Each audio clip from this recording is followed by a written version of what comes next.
Hello दोस्तों, आज हम लोग डिस्कस करते हैं जो central of bank of India में जो भर्ती निकली हुई है उसके बारे में हम लोग सही से डिस्कस करते हैं। ये जो जॉब है अप्रेंटिस की जॉब है। अगर हम लोग इसमें अगर पूरे डिटेल्स में हम लोग इसको देखते हैं, central bank of India leading public sector bank. ये कैसी बैंक है? पब्लिक सेक्टर बैंक है with A branch network of more than 4500 plus branches. ठीक है, ये सारा डिस्कस करते हैं। इसमें जो नंबर ऑफ वैकेंसीज है वो 3000 है, नंबर ऑफ वैकेंसीज। और रजिस्ट्रेशन स्टार्ट हो चुका है 21 तारीख से स्टार्ट, और लास्ट जो इसका रजिस्ट्रेशन क्लोजिंग डेट है वो 6 तारीख को है। और इसका टेंटेटिव एग्जामिनेशन है 10/3/2024, मतलब कि कुछ ही पलों में, मतलब कि 4 दिन के अंदर एग्जामिनेशन स्टार्ट हो जाएगा अप्रेंटिसशिप का। उसी प्रकार से हम लोग थोड़ा सा और डिस्कस करते हैं इसके बारे में। 3000 नंबर ऑफ वैकेंसीज इसमें जो है वो 3000 है, और इसमें जो चांसेस हैं आप लोगों के होने की चांसेस बहुत ज़्यादा हैं। तो उसमें हम लोग डिटेल्स के थोड़ा हम लोग डिस्कस करते हैं। जो डिटेल्स हैं उसके बारे में थोड़ा सा हम लोग डिस्कस करते हैं। मतलब जो नंबर ऑफ वैकेंसीज हैं वो इसमें टेंटेटिव में अकॉर्डिंग टू कैसे हैं, according to actual requirement of bank, जितनी भी रिक्वायरमेंट्स हैं बैंक की उसके अनुसार जो वैकेंसीज हैं, नंबर ऑफ वैकेंसीज हैं। Candidates belong to reserve categories are free to apply against vacancies non for unreserve general category provided they meet eligibility criteria let down general category candidates. ठीक, इसमें थोड़ा सा हम लोगों को नोट डाउन कर लेना। मेडिकल फिटनेस होनी चाहिए, वेरिफिकेशन ऑफ डॉक्यूमेंट्स होना चाहिए, character and caste certificate where applicable selected candidates. जो इंगेज्ड सिलेक्टेड कैंडिडेट हैं will be subjected to their being declared medically fit by a duly qualified medical object production of medical certificate. MBBS doctor से आप लोगों को जो very आपको अपना medical कराना है वो किसी एमबीबीएस डॉक्टर से करा लेना है। as both as the restriction of the bank further assignment will be subject documents verification conducted by the bank official and upon satisfactory verification of candidate character and antecedents and caste validity certificates। ये सारी चीज़ें आप लोगों के पास सारी जो चीज़ें हैं वो होनी चाहिए। Till such time their engagement will be provisionally, तो आप उस चीज़ के लिए एलिजिबल होंगे। क्राइटेरिया की बात करते हैं तो कैंडिडेट्स को सिटीजन्स कहाँ का, इंडियन के सिटीजन होना चाहिए। ए सब्जेक्ट ऑफ नेपाल के लिए, सब्जेक्ट ऑफ भूटान के लिए, और Tibetan refugee who came over to India first January 1962 intention of permanently settling in India, ऐसे लोगों के लिए। फिफ्थ में person of Indian origin who has migrated from Pakistan, Burma, Sri Lanka, East Africa countries, Kenya, Uganda, Tanzania और Zambia, Melvinia, Britannia, और ये permanently settling in India, जो India में सेटल्ड हो गए।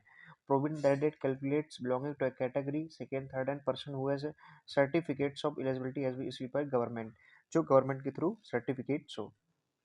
और जो कट ऑफ डेट होगी एलिजिबिलिटी क्राइटेरिया की जो जारी हो जाएगी वो 31/3/2024 को कट ऑफ डेट जो है वो जारी हो जाएगी। थोड़ा सा और आगे डिस्कस करते हैं हम लोग इसके बारे में। एज की बात करते हैं, एज रिलैक्सेशंस कितना है।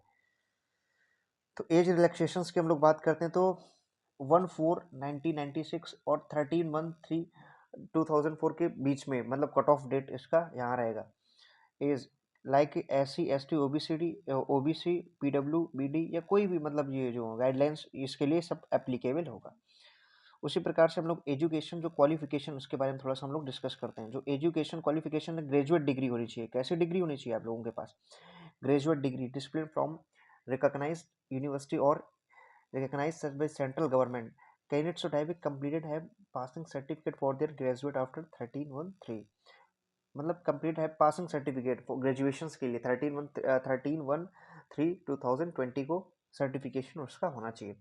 अगर हम लोग बात करते हैं फिजिकल और मेडिकल फिटनेस की, तो engagement of apprentice will be subjected to his or her declared medically fit as requirement of the bank. तो उसके हिसाब से जो भी फिजिकल मेडिकल हो गए तो आप उसके लिए एलिजिबिलिटी होनी चाहिए। अगर हम लोग बात करते हैं रजिस्ट्रेशन प्रोसेस की बात करते हैं, तो रजिस्ट्रेशन प्रोसेस में आप लोगों को क्या है? रजिस्ट्रेशन प्रोसेस में हम लोग डिस्कस करते हैं।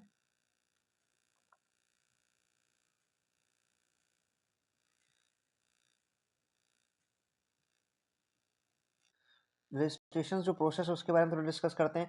कैंडिडेट्स नीड रजिस्टर हिम और himself apprentice portal WWNATS education GOV इनमें before applying for apprentice in the bank. Candidate with 100% complete profile on the apprenticeship portal only is eligible to bank of apprenticeship के लिए eligibility होगा। ठीक है, इसके बाद candidates can option for only one region while applying, मतलब एक ही reason से कैंडिडेट्स जो है वो अप्लाई कर सकेगा। ये नहीं कि हम कि भूटान से भी कर लें और ये पाकिस्तान से, मतलब यहाँ से सब, मतलब सब जगह एक कैंडिडेट्स का जो रजिस्ट्रेशन फॉर्म होगा वो एक ही होगा। while applying allotment and based on need of bank subject to availability of vacancies के अनुसार the candidate should not have undergoes undergoes of earlier or pursuing the apprenticeship training as the Apprenticeship Act 1961 as amended time to in between the course of apprenticeship training due to the fault of candidates himself।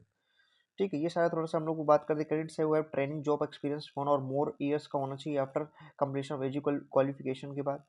थोड़ा सा और आगे discuss करते हैं हम लोग। Selection process की बात करते हैं। जो सिलेक्शन प्रोसेस है उसके बारे में थोड़ा सा हम लोग डिस्कस कर लेते हैं। ऑनलाइन रिटन टेस्ट होगा इसमें। ठीक है, online written test general English उसमें होगी, पूछा जाए रीजनिंग, कंप्यूटर नॉलेज होना चाहिए, retail ability products, basic retails assistant assist होना चाहिए, और बेसिक इन्वेस्टमेंट प्रोडक्ट्स होना चाहिए, बेसिक इंश्योरेंस प्रोडक्ट्स होना चाहिए। Selection will be based on merit as per vacancy. Selection जो होगा उसका किस पे, मेरिट बेस पे होगा। Merit list is non depending on the vacancies के अनुसार जो है वो डिपेंड करेगी उसके list in case more one candidate scored same marks in the merit list, such candidates will be ranked in the merit list according to their age and descending order के अनुसार जो है वो एज के अनुसार उसका सिलेक्शन होगा। Local language उसका प्रूफ मतलब होना चाहिए। लोकल लैंग्वेज जो हमारी है हिंदी, तो वो उसका एक प्रूफ के रूप में होना चाहिए। The candidates should have proficient in local language. Candidates will be required to 8, 9, 8th, 10th, 12 और casual level study on one और हिज समझ लोकल लैंग्वेज, मतलब उसी लोकल लैंग्वेज से पढ़ा होना चाहिए। Reservations government of SC ST OBCD shall be followed, उसका भी फॉलोशंस होना चाहिए। Contract of apprenticeship conditions for engaged on the basis of merit list shall be offered directly by bank through the apprenticeship portal। तो जो bank की जो apprenticeship portal है उसमें ये जो है आपका रिजल्ट जारी किया जाएगा। Condition receiving the offer of apprenticeship online form, bank need to accept it portal with stipulated time date। The apprenticeship training shall be deemed to be have commenced by training started mentioned in the contract of apprenticeship। Periods जो engagement का होगा वो cell be 12 months, 12 months का ये period जो रहेगा, period of engagement shall be 12 months का होगा। फिर इसके बाद आपका टर्मिनेशन होगा। टर्मिनेशन में contract of apprentice shall be terminated if apprentice does not report the bank training venue branch contracts apprentice automatically terminated expiry of the period. ये थोड़ा सा आपको याद रखना है इसमें। और रूरल या सेमी अर्बन में जो चीज़ें होंगी वो आप लोगों को कितना मिलेगा।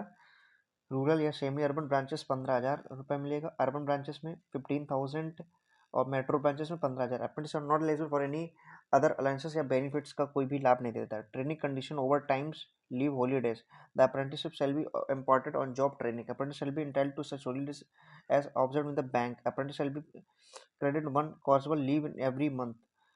एक apprentice shall be credit one casual leave होती है इन एवरी मंथ में। Apprentice no other type of leave is applicable for the apprentice, के लिए कोई भी छुट्टी उट्टी नहीं रहती है इसमें। 4 causal leaves in A time if automatically get just on termination completion। The daily hours of training will be applicable to clarify staff of the bank। No apprentice will be required allowed to train overtime। कोई भी overtime नहीं रहेगा इसमें। A person injuries caused on apprentice by accident arising out so and the course of his training apprentice, the bank will be liable to commission which shall be determined and paid so for as may be in accordance with the provision of workman competitions। मतलब खुद ही वो अगर कोई injury हो जाती है तो उसमें बैंक खुद जो है वो हेल्प करेगी। Wages for employment bank as per the policy of bank amendment time, other terms and condition as result dispute arising out of the advertised for engagement apprentice will be subject to jurisdiction of courts in Mumbai। Every apprenticeship undergoing apprentice training on bank shall be training and not a worker as such as provision of any law with respect to labor shall not apply to any relations to such apprentice। If the apprentice want to exit the apprenticeship training in between the contract period, he is allowed the end of particular month। In case the apprenticeship doubts absent, ये थोड़ा सा आपको याद रखना है। Schedule caste या tribe के लिए 5 ईयर्स का रिलैक्सेशन है। अदर बैकवर्ड के लिए 3 ईयर्स का है। पर्सनल जो डिसेबल्ड है वो 10 साल का है। पर्सन अफेक्टेड बाई इतना तो 5 ईयर्स के लिए है।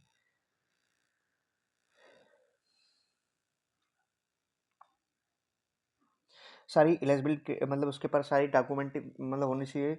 अगर उसके फॉर फिलअप पहले के लिए board date of will be appearing on the marksheet और प्रोविजनल सर्टिफिकेट होना चाहिए उसके पास। particularly. Examination is posted on the website of the Board of Certification Authority. In a candidate should have HSC diploma, examination, graduation, decimals of CGPA और GPA पे होना चाहिए उसका. Reservation of person bank mark disability उसके लिए भी, फिर other caste के लिए भी ऐसे ही सबके लिए डिजाइनेशंस किया गया है.